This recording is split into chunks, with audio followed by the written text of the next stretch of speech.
మరి దేవుని ఉదయకాల సమయమే మరి మీరు ఎన్ని రోజుల నుంచి వెతుకుతూ ఉన్నారు? ఆ దేవుని సన్నిధిలో ఎంత సమయం గడుపుతున్నారు? దేవుని సన్నిధిలో దేవునికి ఎంత ప్రయారిటీ ఇస్తున్నారు? మిమ్మల్ని మీరు ఎంతగా దిద్దుకుంటున్నారు? మిమ్మల్ని మీరు ఎంతగా మార్చుకుంటున్నారు? డాక్టర్ చెప్పారనుకోండి, మీకు చాలా రక్తం తక్కువ ఉందమ్మా, బ్లడ్ పర్సెంటేజ్ చాలా తక్కువ ఉందమ్మా, నువ్వు క్యారెట్ తిను, బీట్రూట్ తిను, మంచి పండ్లు తిను, అవి తిను ఇవి తిను అంటే అన్నీ మార్కెట్కి వెళ్ళి తెచ్చుకొని మంచిగా తింటాం కదా. మరి నీ ఆత్మీయంగా నువ్వు బలపడాలి అంటే, నువ్వు ఆత్మీయంగా స్ట్రాంగ్గా తయారవ్వాలి అంటే మరి నువ్వు ఎంత ఫాలో అవుతున్నావు, నువ్వు ఎంత అనుసరిస్తున్నావు? నీ అలవాటుగా మార్చబడుతుందా దేవుని కార్యాలు, దేవుని పనులలో అలవాటుగా మార్చబడుతుందా? అలవాటుగా మార్చబడాలంట. ప్రభువైన యేసుక్రీస్తే ఆయన అలవాటు చొప్పున ఉదయకాలమే లేచాడంట. ఉదయకాలమే లేచి ఎక్కడికి వెళ్ళాడు? ఏకాంత ప్రాంతానికి, ఒలీవ కొండల దగ్గరికి. అంటే ఎందుకు ఎంచుకున్నాడు? మనుషుల మధ్యలో ఎందుకు లేదంటే ఒక ప్రశాంతత, దేవునితో మాట్లాడటం. ఆయన ఆ సమయాన్ని దేవుడు తనతో ఇద్దరే ఉండాలి, ప్రశాంతమైన సమయాన్ని ఆయన ఎన్నుకున్నాడు. ఉదయకాలమే దేవుని సన్నిధిని వెతికాడంట. మనం ఎంతగా వెతుకుతున్నాం ఉదయకాలమే? చెప్పండి, ఎంతమంది వెతుకుతున్నారు ఉదయకాలమే ఆయనని? నిర్గమకాండం 34వ అధ్యాయం చూద్దాము.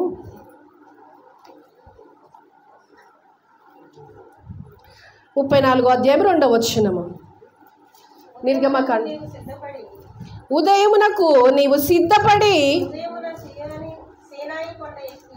ఉదయమున సీనాయి కొండ ఎక్కి అక్కడ శిఖరము మీద నా సన్నిధిని నిలిచి ఉండవలెను. హల్లెలూయా. ఎప్పుడు సిద్ధపడాలి? రాత్రి సిద్ధపడాలని ఉంది. అక్కడ ఏముందండి? ఉదయకాలమే సిద్ధపడాలంట. ఎప్పుడు? ఉదయకాలమే సిద్ధపడమని ఉంది. ఉదయకాలమే నా సన్నిధానంలో నువ్వు నిలబడు అంటున్నాడు.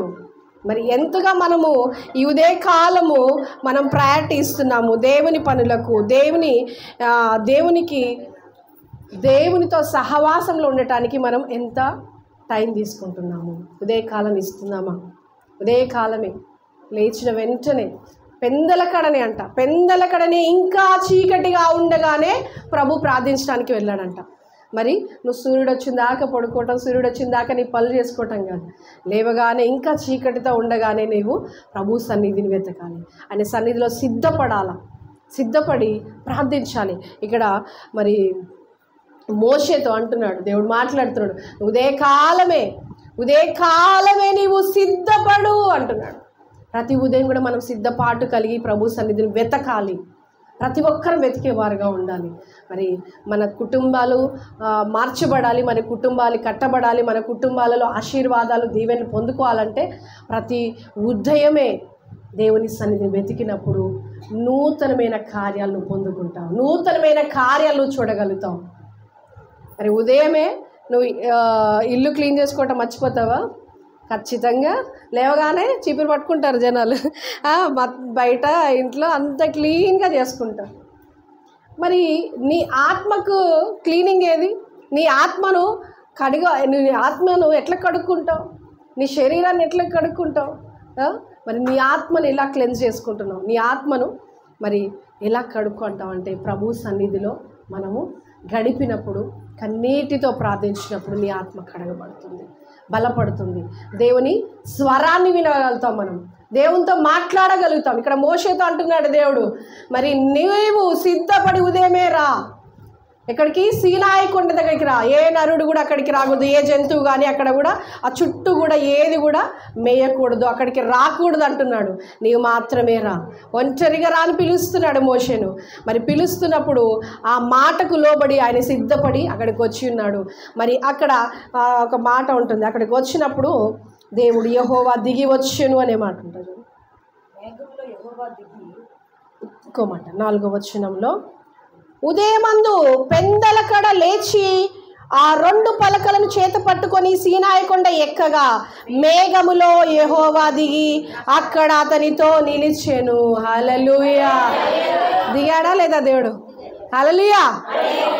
ఉదయకాల సమయమే దేవునితో గడిపినప్పుడు ఖచ్చితంగా మీ మధ్యలో దేవుడు ఉంటాడు. దేవుడు దిగి వస్తాడు. హల్లెలూయా.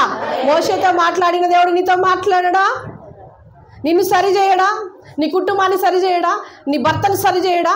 నీ పిల్లల్ని సరిచేయడా? ఖచ్చితంగా చేస్తాడు. కానీ నువ్వు సమయం ఇవ్వాలి కదా. ఉదయమే దేవుని సన్నిధిని వెతికి ఆయన సన్నిధిలో నిలబడినట్లయితే, ఆయన సముఖంలో నువ్వు ప్రార్థించినట్లయితే ఖచ్చితంగా ఆయన నీతో మాట్లాడతాడు, నీ కుటుంబాన్ని కట్టుతాడు. హల్లెలూయా. ఇక్కడ యెహోవా దిగి వచ్చెను. పెందల కడ లేచి ఉన్నాడంట. ఉదయమే ఎక్కడ? పెందల కడ. 3-4 ప్రాంతంలోనే మనం ప్రార్థన చేయాలి. 3 4 ప్రార్థన చేయాలి. అది మన కుటుంబాలకు, మన ఆత్మీయ జీవితానికి ఆశీర్వాదకరం. క్రైస్తవులంగా, మరి దేవుని బిడ్డలుగా మనని మనం దిద్దుకోవాలి. ఎలా? ఈ 2025 సంవత్సరంలోనైనా కూడా మీరు మీ సమయాన్ని మార్చుకోండి. ఒక 5ంటికి చేస్తున్నారేమో, కొంచెం ముందుకు రండి. మార్పు కోసం, నూతనమైన కార్యం కోసం ఏం చేయాలి? కొంచెం ఒక 1 అవర్ ముందుకు రండి. 4ంటికి రండి దేవుని సమ్ముఖానికి. ఇంకొంచెం ముందుకు, ఇంకా 4ంటి సమయంలో చేస్తున్న వాళ్ళు 3ంటికి రండి. అప్పుడు ఉంటుందండి ప్రార్థన చేస్తే. దూతలు దిగొచ్చును గాక. దూతలు మాట్లాడతాయి. దూతలు దిగి వస్తారు, మాట్లాడతారు, నీకు జవాబుదాయి చేస్తారు. నేను పొందుకున్నాను కాబట్టి చెప్తున్నాను. హల్లెలూయా. ప్రతిరోజు ఉదయకాలమే 3 గంటల సమయంలో నేను దేవుని సన్నిధిని వెతుకుతాను. ఆయనను స్తుతించకుండా నేను ఉండలేను, ఆయన ఆరాధించకుండా నేను ఉండలేను. ప్రతి ఉదయమే 3 ప్రాంతంలో మరి గంట సేపు స్తుతులు చేస్తాను. ఓన్లీ స్తుతులు మాత్రమే, ప్రార్థన కాదు. స్తుతించటమే ప్రార్థన. ఏం చేస్తావు ప్రార్థన అంటే? నన్ను దీవించు, నా కుటుంబాన్ని దీవించు, నా బిడ్డను దీవించు, నా భర్తను మార్చు, అట్లా చేస్తున్నాడు, ఇట్లా చేస్తున్నాడు. ఇంకా ఎప్పుడు ఇదేనా? ఇంకా పొద్దున మొదలు పెడితే ఇదే ప్రార్థన, మళ్ళీ నైట్ అదే ప్రార్థన. మరి దేవుని మహిమపరిచేది ఎప్పుడు? దేవుని స్తుతించేది ఎప్పుడు? దేవుని ఘనపరిచేది ఎప్పుడు? మారాలి. నువ్వు మారాలి. నీ ప్రార్థనలో మార్పు రావాలా? ప్రార్థన కాదు ఇది, దేవుని మహిమపరిచే రేంజ్కి నువ్వు రావాలా. ఆ మార్పులోనికి నువ్వు రావాలా. మరి దేవుని స్తుతించినప్పుడు అంటే ఆయన మహిమపరుస్తాడంట. కీర్తన గ్రంథంలో ఉంటుంది. మరి ఎవరైతే ఆయనను స్తుతిస్తుంటారో దేవుని నామం మహిమపరచబడుతుందంట. మరి దేవుని మహిమపరచడం అంటే ఎంత గొప్ప విషయం కదా. మరి మీరు స్తుతిస్తున్నప్పుడు దేవుడు మహిమపరచబడతాడంట. కాబట్టి ప్రతి ఉదయమే మనం ఏం చేయాలి? ప్రార్థన కాదు, ఏం చేయాలి? స్తుతించాలి. హల్లెలూయా. హల్లెలూయా. నేను స్తుతించినా చాలు నా బ్రతుకు దినములో, నేను పొగడినా చాలు నా గుండె గుడిలో. నేను స్తుతించినా చాలు నా బ్రతుకు దినములో, నేను పొగడినా చాలు నా గుండె గుడిలో. స్తుతులకు పాత్రుడవు నీవేనయ్యా, స్తోత్రార్హుడవు నీవేనయ్యా. స్తుతులకు పాత్రుడవు నీవేనయ్యా, స్తోత్రార్హుడవు నీవేనయ్యా.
మన జీవితాలు మార్చబడతాయి, మన బ్రతుకులు మార్చబడతాయి, మన కుటుంబాలు మార్చబడతాయి, మన సంఘము మార్చబడుతుంది, అన్నిటికీ మార్పు కలుగుతుంది. హల్లెలూయా. స్తుతులలో అంత శక్తి ఉంది. ఆయన నామాన్ని స్తుతించటంలో అంత ప్రభావము మన మీద పనిచేస్తుంది. అది పొందుకోవాలి మనం, అది రిసీవ్ చేసుకోవాలి. మనము స్తుతించటం అలవాటు చేసుకోవాలి. ఆయనని కొనియాడాలి. ఎంత గొప్ప దేవుడు మనకు కలిగి ఉన్నాం కదా. అంత గొప్ప దేవుణ్ణి మనం మహిమపరచుకుంటా, స్తుతించుకుంటా, ఎప్పుడు మన అవసరతలే, ఎప్పుడు మనకు కావలసిన అక్కర్లే అడుగుతూ ఆయనని విసిగి పెడుతున్నామేమో. ఆయనకు తెలుసు కదా. ఎందుకంటే ఆయనకు తెలుసు నీకు ఏ సమయంలో ఎప్పుడు ఏది ఇవ్వాలో ఆయనకు తెలుసు. ప్రసంగి గ్రంథం 3వ అధ్యాయంలో 1వ వచనం 2వ వచనం అంటే ఆకాశం కింద ఉన్న ప్రతి దానికి సమయము గలదు అని రాయబడి ఉంది. హల్లెలూయా. ప్రతి దానికి సమయం గలదంట. సంతోషించడానికి, ఆనందించడానికి, కట్టడానికి, మరి నాటడానికి, మరి కౌగిలించుకోవటానికి, పడగొట్టడానికి ప్రతి దానికి సమయం గలదు అని ఉన్నది. నిన్ను దీవించడానికి కూడా సమయం ఉంది, నిన్ను ఆశీర్వదించడానికి సమయం ఉంది, నిన్ను లేవనెత్తడానికి సమయం ఉంది. వెయిట్ చేయి. ఆ సమయం కోసం, మార్పు కోసం వెయిట్ చేయి. 2025లో దేవుడు మార్చును గాక. మీ స్థితిగతులను, పరిస్థితులు అన్నీ కూడా మార్చబడి తగిన సమయం మీకు అనుగ్రహించబడును గాక. ఆమేన్. హల్లెలూయా. మరి ఆ అవకాశం కోసం మనం ఏం కలిగి ఉండాలి? సిద్ధపడాలి. ప్రభువా, నువ్వు నా కుటుంబాన్ని ఎప్పుడు కడతావు, నా భర్తను ఎప్పుడు మారుస్తావు, నా పిల్లల్ని ఎప్పుడు మారుస్తావు, ఎప్పుడు మేము కుటుంబ ప్రార్థన చేసుకోగలుగుతాము. ప్రతి గృహంలో ఏం కలిగి ఉండాలి?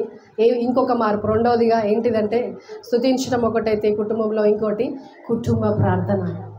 ప్రతి కుటుంబంలో కుటుంబ ప్రార్థన జరగాల.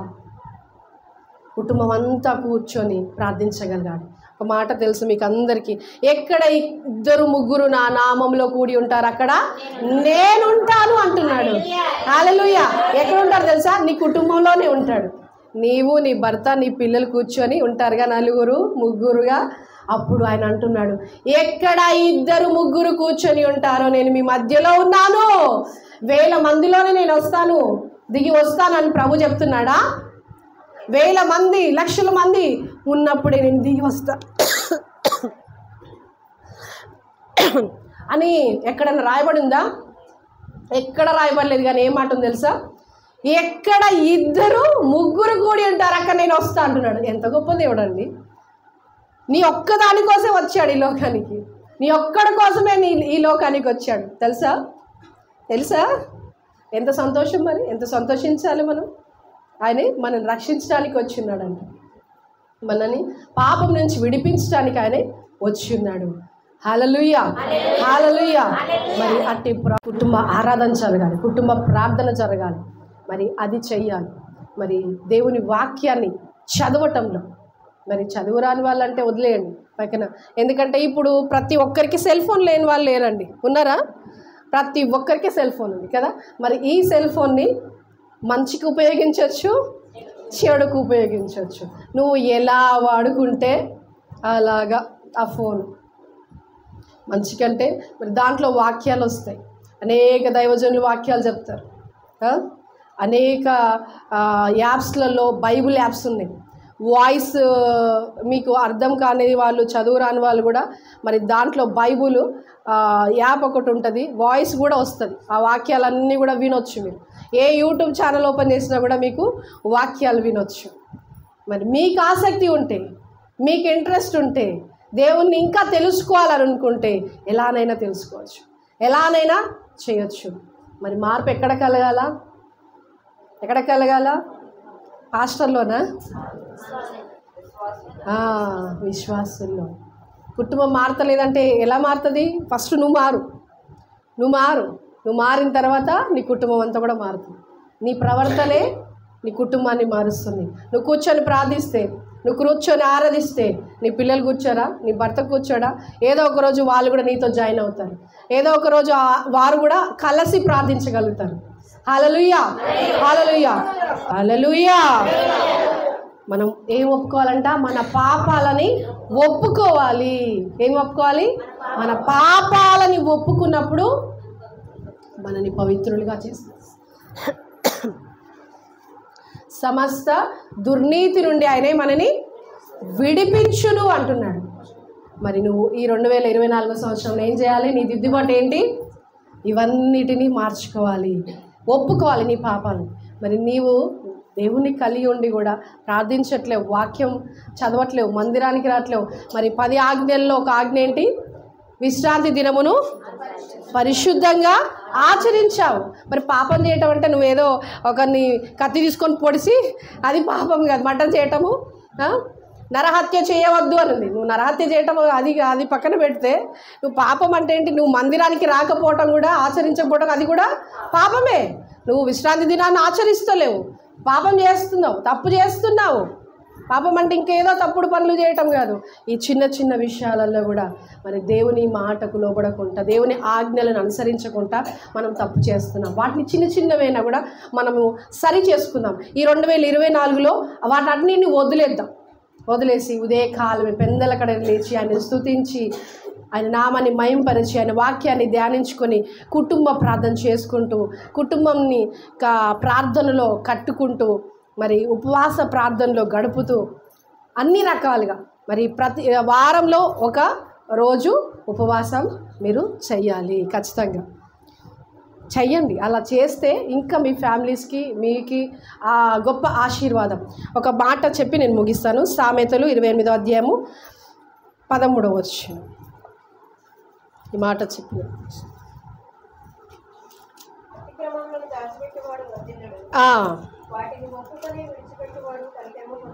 ఎస్, అతిక్రమమును ఏం చేయాలి?